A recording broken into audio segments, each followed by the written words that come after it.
4월 6일 월요일. 어미양이 잃은 눈.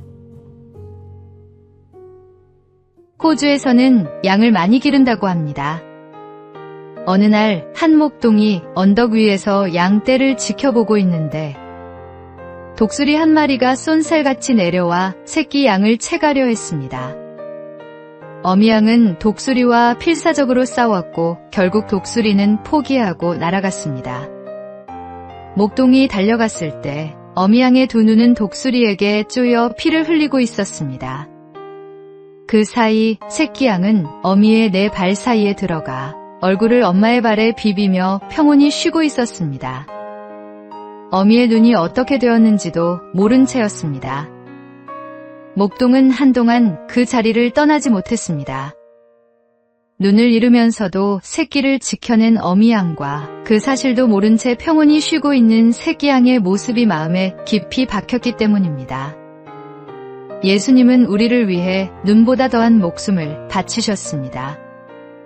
그런데 우리는 종종 그 희생을 잊고 그분의 품 안에서 아무 일도 없다는 듯 편안하게 지냅니다.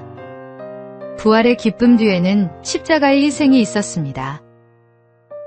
오늘 우리를 위해 모든 것을 내어주신 예수님을 다시 한번 기억하십시오. 그분의 사랑은 오늘도 변함없이 우리를 감싸고 있습니다. 오늘의 말씀. 우리가 아직 죄인 되었을 때 그리스도께서 우리를 위하여 죽으심으로 하나님께서 우리에 대한 자기의 사랑을 확증하셨느니라. 오늘의 만나. 우리가 누리는 평안 뒤에는 주님의 희생이 있습니다. 그 사랑을 기억하며 오늘 하루를 감사함으로 살아가십시오.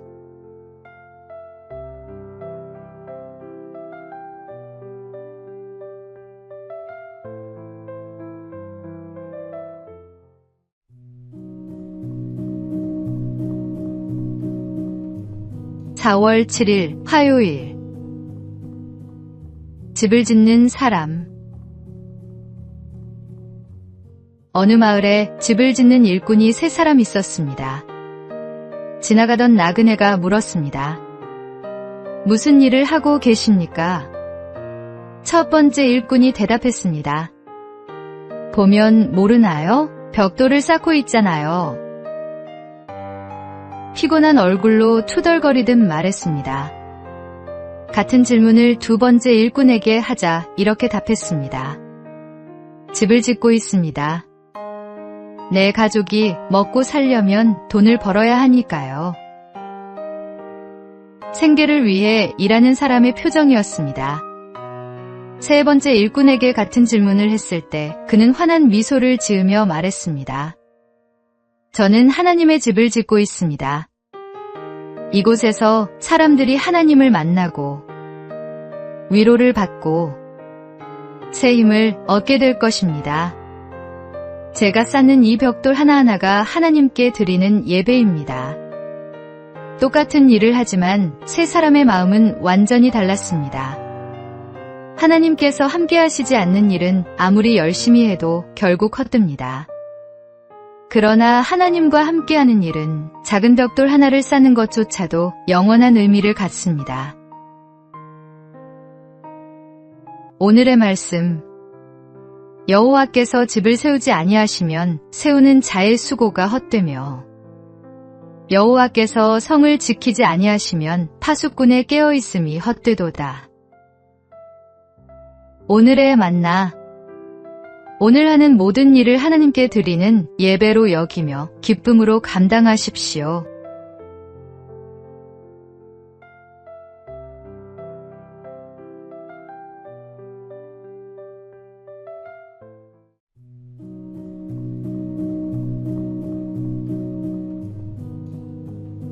(4월 8일) 수요일. 먼저 비워야 채울 수 있다. 한 음악가가 제자를 가르치기 전 반드시 이렇게 물었다고 합니다. 전에 음악을 배운 적이 있습니까? 배운 적이 있다는 사람에게는 수업료를 더 받았고 처음이라는 사람에게는 오히려 낮춰주었습니다. 사람들은 그 이유를 이해하지 못했습니다. 음악가는 이렇게 설명했습니다. 이미 배운 사람에게서는 먼저 잘못 굳어진 것들을 걷어내야 합니다. 그것이 새로운 것을 가르치는 것보다 훨씬 더 힘든 일입니다. 한번 몸에 밴 습관은 의식조차 하지 못한 채 반복됩니다. 내가 옳다고 믿어온 것들이 오히려 새로운 배움을 가로막는 벽이 되기도 합니다. 겉에 입은 낡은 옷을 벗고 새 옷을 갈아입기는 쉽습니다.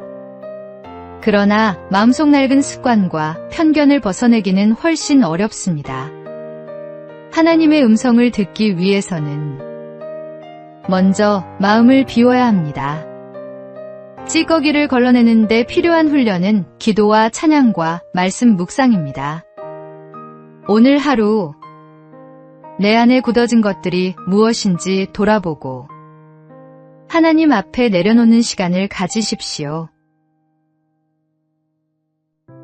오늘의 말씀.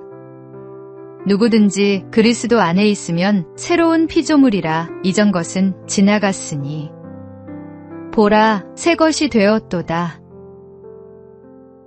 오늘의 만나. 하나님은 비어있는 그릇을 채우십니다. 오늘 내 안에 낡은 것들을 내려놓고 새로운 은혜를 맞이하십시오.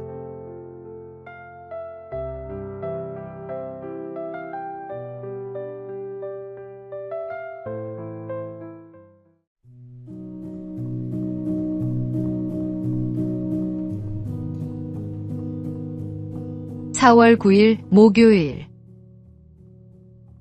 꾸준함이 가장 강한 힘이다. 2026년 밀라노 동계올림픽에서 한국 선수단의 첫 메달을 안긴 주인공은 스노보드의 맏형 김상겸 선수였습니다. 스노보드 남자 평행대회전 결승에서 은메달을 목에 건 것입니다. 중학교 시절부터 스노보드를 탔던 그는 2014년 소치 올림픽에서 한국 선수 최초로 스노보드 종목에 출전하며 큰 무대의 문을 두드려 왔습니다. 그러나 오랫동안 메달과는 인연이 없었습니다. 이번 대회에서도 기대하는 사람은 많지 않았습니다. 그랬던 그가 30대 중반에 접어들어 서서히 결실을 맺기 시작했습니다. 결승에서 당당히 은메달을 따낸 뒤 그는 말했습니다. 스노보드는 제 인생이에요. 꾸준히 하다 보면 더 좋은 결과가 있지 않을까요? 신앙의 길도 다르지 않습니다.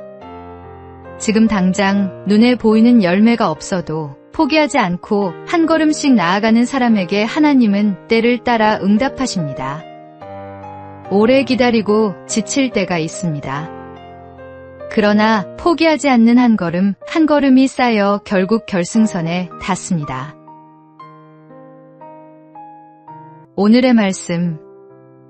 운동장에서 다름질하는 자들이 다 달릴지라도 오직 상을 받는 사람은 한 사람인 줄을 너희가 알지 못하느냐. 너희도 상을 받도록 이와 같이 다름질하라. 오늘의 만나. 지금 보이지 않는 결실 앞에 낙심하지 마십시오.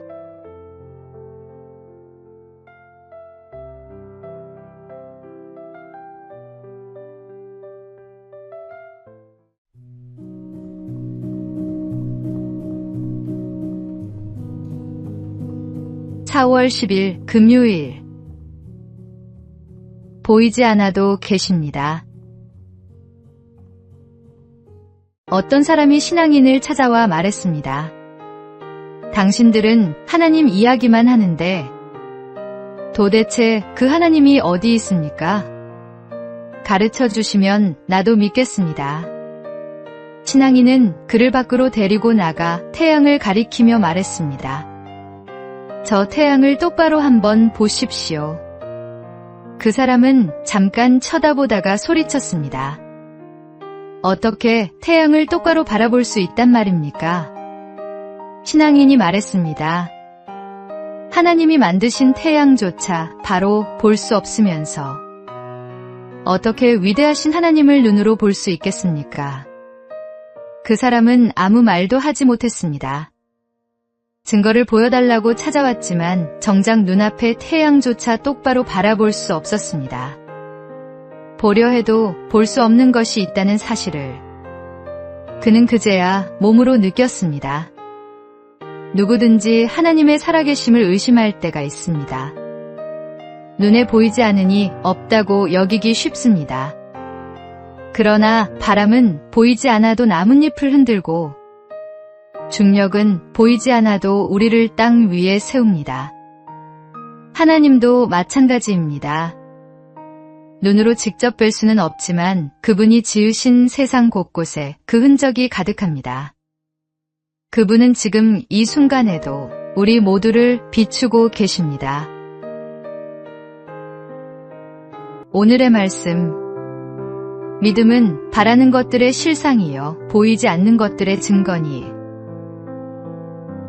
오늘의 만나. 보이지 않는다고 없는 것이 아닙니다. 오늘도 우리를 향한 하나님의 손길을 느끼며 감사하는 하루를 보내십시오.